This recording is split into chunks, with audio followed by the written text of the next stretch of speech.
जोंनि क'क्राझार सिभिल हस्पिटालखौ बे जायगायावनो गोहोदार मोनसे सिभिल हस्पिटाल जानानै थानांगौ होननानै बेखौ बासायनो थाखाय जों आन्दलनखौ खालामगासिनो दं, सोमावसारगासिनो दङ, धरना प्रग्राम खालामगासिनो दङ। खिन्थु बेजोंनो आसाम सरकारनि माबाया खोमायाव सहैनाय नङा, बिसोरनि गोरबोआव नांनाय नङा। बे हिसाबैनो गाबोन जोङो मोनसे रेलि लानो नागिरदों, प्रसेसन लानो नागिरदों। प्रसेसनजों जाय रायजो राजाखौ फोजाखांनो सानदों।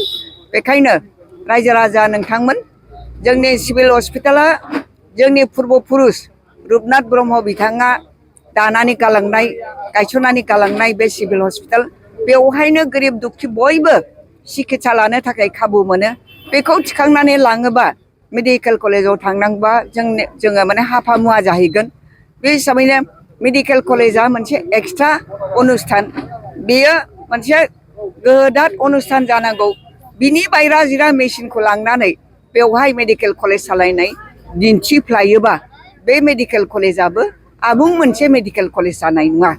बे हिसाबैनो सिभिल हस्पिटाला जोंनाव बिदिनो थाथों, बे क'क्राझार टाउननि गेजेरावनो थाबाय थाथों। आरो मेडिकेल कलेजा जेराव दङ बेयो गोहोदार मोनसे मेडिकेल कलेज, क'क्राझार मेडिकेल कलेजनि माबा नामा जेरावबो गोसारथों, बेखौ जों लुबैदों। दा बेखायनो रायजो राजा नोंथांमोन फै बयबो लैहोर लैहोर फै, जाहाथे बे मेडिकेल कलेजाव फरायनानै जोंनि गथ'फ्रा डाक्टार मोजां डाक्टार ओंखारो।